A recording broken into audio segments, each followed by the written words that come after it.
the view from above. This is the cleared out 6-pounder gun pit.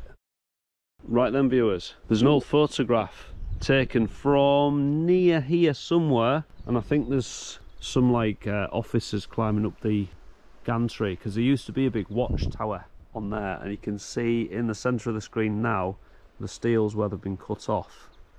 Now if we go around here, I'll show you some areas that have been completely cleared by the Wildlife Trust. There's some original timber floor there in this room that used to have a lot of equipment in it, and then there was 2 rooms there, and I could be mistaken for thinking they were toilets, but they're full of electrics. And then this room again is filled with electrics, but it's still got its original boot topping and pinstriping, which I think looks amazing. And the light switch is still here, seized up a bit, but not far off working. Great above. Then we're going to go into a gun pit now, viewers.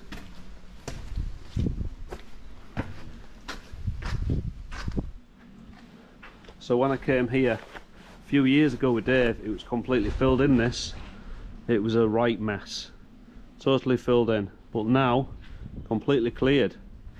We can go up these steps here and have a look at the gun pintle, which is the central point of where the gun was. That is the gun pintle.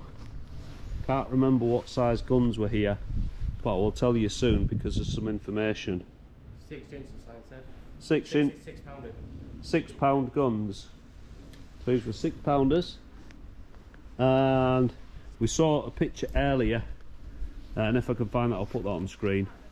There used to be like a big roof on top, and then the barrel pointed out there, and it was very intact. But the Wildlife Trust have done a great job of clearing this out. We've got one of the ready-use lockers there, and we've got a storage magazine here. You can see where the shells used to be stored on the wooden racking here. Some of the wooden racking is left behind. There's been a plinth of some sort there, not quite sure what that was used for, but the concrete marking of it is still extant. And the steel shutters, 1 remaining. Got some old graffiti there from J. Wallace from 19th of March 1989. So leaving this gun pit here is completely cleared. We can go through this central room and we can see what the gun pit used to be like, because when they pulled the guns out they sort of demolished it and backfilled it all at the same time, and this is what that gun pit used to be like only 4 years ago. This is what me and Dave were presented with when we came to explore this in 2020.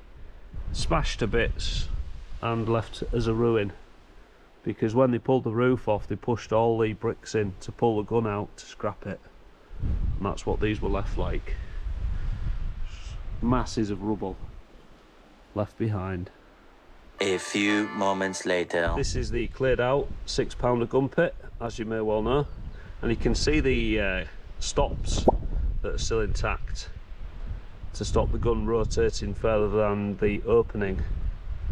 Metal stops there, and the studs that used to hold the gun in place in and amongst the brick parapets that used to be here, the abutments to hold the roof up, and the ready-use lockers. Looking out onto the Humber estuary, and one of the forts is just over there. That is some information about the 6-pounder guns that were here, and that is the one that I was talking about. That is a 6-inch gun at Spurn. And the 6-pound gun emplacements with the watchtowers. Those are the watchtowers, and they were affixed to this area here where these steel girders are. It was all chopped off and scrapped in the 1960s when gun emplacements were deemed obsolete due to the advent of missile systems. So if you want to read that, pause now. So moving along the steel walkway, looking in the emptied and cleaned gun pit, we're going to look over at the gun pit that hasn't been cleaned out, and that is how it was left. A right mess. A few minutes later. And this is one of the magazines here at Spurn Point. So we've been checking out all of their various buildings here in this series. So check out the previous video. And this is one of the magazines that was recently dug out and completely cleaned. We can see the adhesive on the floor where there used to be an anti-spark flooring in here. Ventilation there, similar to the magazines that I explored with IKS down in South Foreland Battery. Now let's move through here. There used to be some staging in here. They've put like blue things in to signify that there used to be racking in here, and there would have been anti-spark parts. And this was, one would have been for the cordite and one would have been for the shells, but I don't know which way around it would have been. But all the walls are whitewashed. Ventilation in there, and 3 random spiders. So that is one of the magazines here at Spurn Point for the 6-inch gun batteries. So viewers, this is quite likely another gun emplacement. There's a sign saying it was, but let's navigate around here and have a look, because I don't think I've ever seen this. This is a new one. Again, something else that I haven't seen. So yeah, it's circular, goes that way, and it's all in there. It's all in that. There's quite likely a gun emplacement in there, but don't want to trample too much, so I might end up in all that lot. Yeah, that's not ideal. Yeah, so there's more gun emplacements here than I thought there was. I thought there was 2, and now there's at least 3. Very interesting indeed.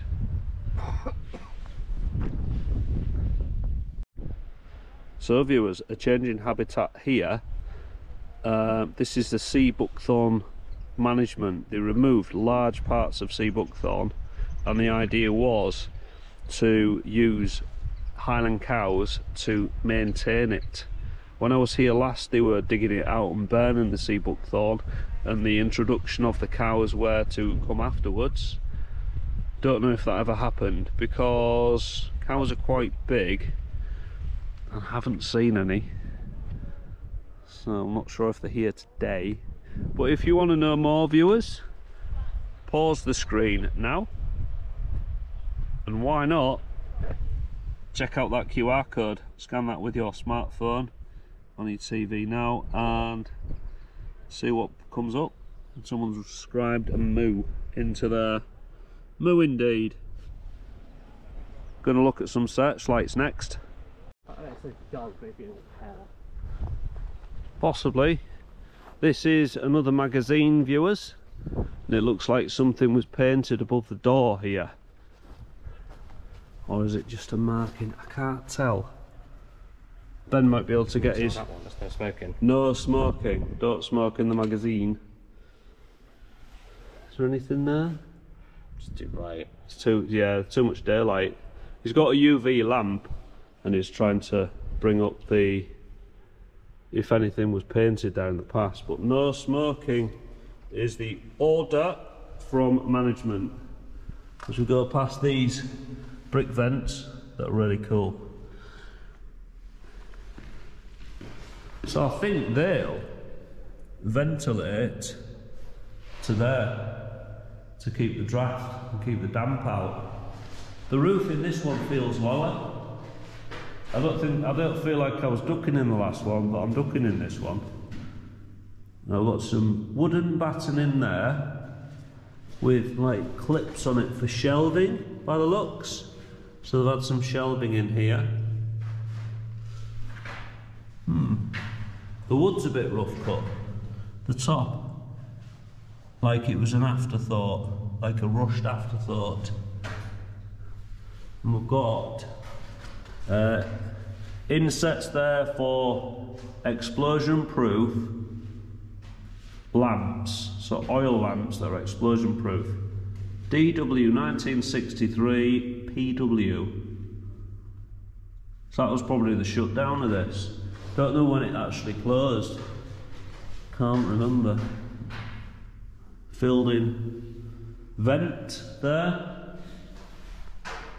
There's going to be some, has been some fixings there. And another opening there for a lamp. Vents in the wall. And if we go around here, the wall structures in this one have been removed, but they were shown on the last one, so you can imagine what was here. So we've got an LPG boat there as we get to the Spurn Point, the point of the point, which is, well, that's one of those marker things that says how far stuff is. LPG boat. And this is, well, this bit. Hour and a lifeboat there. One of these sand forts there. And the direction pointer thingy there. And then we're going to go look at the searchlight bunkers next, viewers, so keep watching. So viewers, here we are at a searchlight position. Now this would have had a magnesium arc lamp within it, I would think. Don't know for certain because I wasn't here then, but I think that's what it would have had in it. And yeah, was it magnesium arc or mercury arc? I think it's used a small amount of current and it had something, and it was like two carbide things, and they put a small amount of current across it and it went bzzz and went really bright. And they couldn't turn it off. They had to put big shutters in front of it and then open the shutters when they wanted to search point the searchlight at something. Then they could train the guns on it and engage it. Big gun goes bang is the idea. And they guided by this to the PWSS, which is the Port War Signal Station. That was the HQ, and then this was part of that machine. This was the sighting or the illumination of the enemy. That was the idea. So let's have a look inside. Turn my torch on. This is where the doors would have slid open and closed. On these rails here, these rails would have housed the doors. It's a bit dark. I'm just filming on a GoPro today because the weather is a bit moist. Yeah, if you look in there, that's where the doors would have ran on. Would have been all greased and free running. Still see some of the wing nuts that would have held the door in place to stop it rolling around. That was that. Then the concrete below. This was the position of the big light in the tar floor. Slight scorch mark on the floor there. Don't know if that's from the light or people afterwards. And then some little dugouts in the floor to get electrical power to the lamp, etc. And studs on the wall to hold the electrics to the wall. And they painted it a nice seaside blue inside. Here is another example of the searchlight bunker. So we're just going to take a little trip around the outside of this one just to see what's there. It's been nicely cleared, and this is the entrance to it. Let's go in. Floor arrangement slightly different in this one, and the angle of the opening is restricted to the right by about 15 degrees. So it's an offset arc going like that way. In this one, the dugout in the floor is different, and the electrical layout looks different too. And in the corner, we can see a circle there, and it looks like they had a stove in here, so they could make cups of tea, and that's the chimney from it. Let's show you up the chimney. Don't know if you can see anything. I can't see what you can see. I wonder if it's clear. Can you see all the way up? Viewers, leave a comment. So, this is the door arrangement again. We've got the 2 feet there, and you can see they're offset to the left. So the sort of centre point of this one was that way. So it was slightly offset. And there is another one of these somewhere. I'm sure there's 3. I think there's 3. Ben counted 2 on the map, I think he said. On the sign over there. On the sign over there it said 2. Okay. Well, if we can't find another one, there's only 2. If we go to another one, there was 3. How's that sound? Sounds good. Here's the third one, viewers. This one looks different again. It's got a red floor, this one. The door to it's round the side. Will probably leave that way. Oh yeah, here we are. This is that old picture, Ben. World War II searchlight in situ. And that is one of these Spurn Point ones. Spurn Heritage Codes projects. That's the big light in one of these. And there's... So there's... Yeah, there was another gun. Look, there's 2 more guns there. So there was the big guns there. And there was 2 more. That's the mag. 2 more guns. So they're just in the grass and the overgrowth. That's crazy to see that. So 2 6-pounders and 2 6-inches. Yeah, so they're the 6-inch guns, and they'll be the little 6-pounders. Interesting. Very interesting. So, completely clear of vegetation in the 1950s, and that was it. I was just saying to Ben, this was totally clear, it wasn't all overgrown, which it is now. So, that blue dot must be over where we are, over that, because we can't see that on the overhead image. But there's the 2 searchlights we've just done, and it looks like there's 2 more there. Look, 1, 2.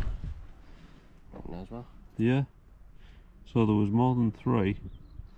That is the old World War I gun that I think there's no sign of that left now. VTS tower's about where that big tower is now. They must have replaced it. That's where the VTS tower is. And there's the lighthouse we went in earlier. So if you want to read all that, pause your device now. And in the meantime, we're going to go have a look in there, because I like light. I keep calling them lighthouses. Nightmare today, honestly. Searchlight position. Let's go have a look. So we're going to make our way in nice and carefully. Don't want to slip on the grass because it's a long walk back to the car.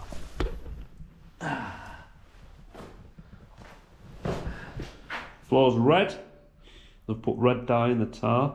That one's got a white band around the centre point. This one again has got a restricted opening to the right, so they're canted to the left slightly. Now, yeah, you can see where the doors used to slide open and closed. We've got the sea blue there. You can see where the electrical fit out used to be, possibly a light switch.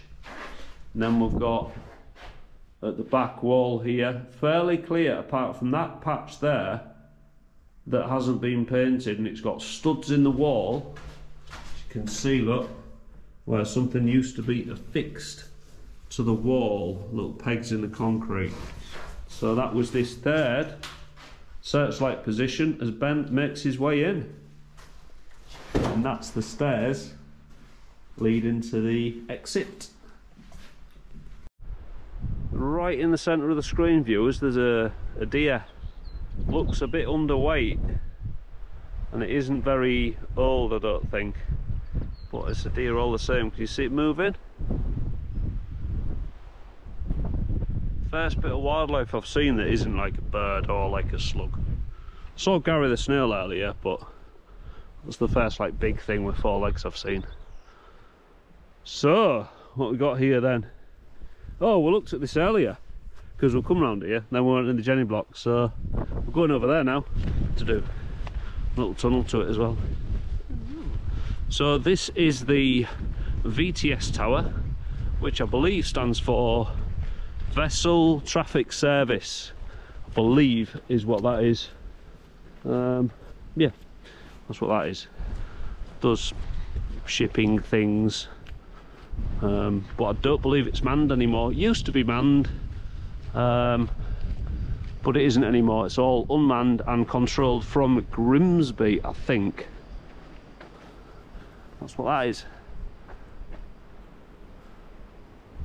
So with the VTS tower behind us, viewers, I'm going to head off down here to show you through this tunnel. This was dug out, just been very recently dug out in 2020. I came down here. Concrete floor, lots of electrics there, look. All the command and control stuff as we go down this tunnel. It's almost tall enough for me to walk down it without me ducking. Going under something. Don't know why they dug a tunnel like this, but they did. And I quite like tunnels, so I'm happy with it. Then as we go up here, we find ourselves in the remains of a searchlight. So we can see these are the 2 porthole things. Then the roof's collapsed, unfortunately, but you can see round here where the doors used to slide shut, and there is one of the doors there that used to slide across, and that is the window or doorway there. And someone has put anti-bang your head stuff on there, so it almost looks like this was used not so long back, but it's filled with sand, so that is a lot older than it looks. All plastered and painted out. Bit of broken concrete here, and up there we'll probably get a good view of the VTS tower, but not much else. Just see where the VTS tower's there. And we can walk back this way on top, I think, to get back to the VTS tower. We've got an opening there, as if this was re-rolled as well. As we walk back this way, something down there. We've got to be careful where you stand because there's just big drops in the grass. So if you do come here, be very careful. My advice would be to go on one of the tours with the Yorkshire Wildlife Trust as we look up there at the VTS tower. So viewers, thank you ever so much for watching this ALW research team video. Please subscribe to the channel if you haven't done already, and I'll see you every Thursday at 4 PM UK time. Bye bye for now. And if you look, if I put that there, it looks like I've got a spinny round thing on my head. Yeah, it's spinning round. Yeah, one of them hats, yeah. Spinny hat thing. How many millions of pounds does it cost to build that for me to do that on it? Many. I've got a spinny hat.